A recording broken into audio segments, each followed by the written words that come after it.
Hey guys, welcome back. So in this video, I'm going to show you how to set a stop loss on eToro trade. So let's get straight into it.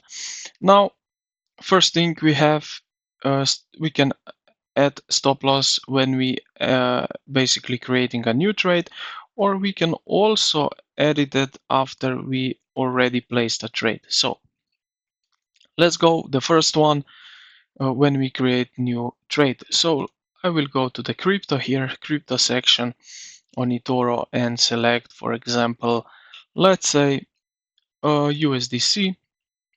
It's okay for me right here. And now I will click on trade right here on the right side, just like that. I can adjust the amount right here.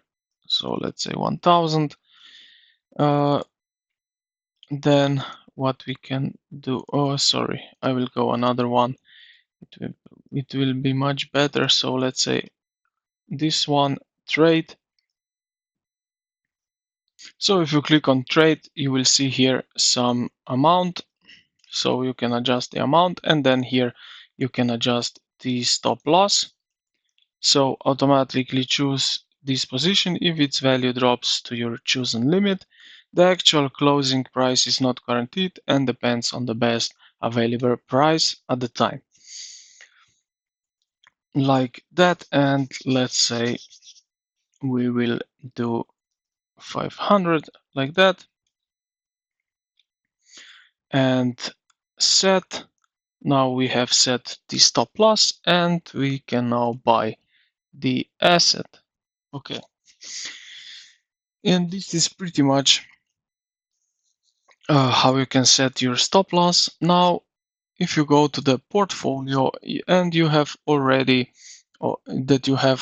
opened up some position on, let's say, Bitcoin here, what you can do here, you can see that I have stop loss here. If I click on it, I can now adjust this stop loss again um, to new one. So let's say something like that, set, and I have set update, and now I have set a new trigger at 20,000.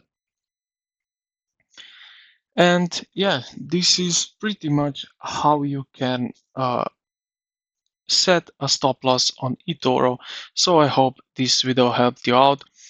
If you did, consider to like the video and subscribe to the channel. Thank you for watching, and I will see you in the next one.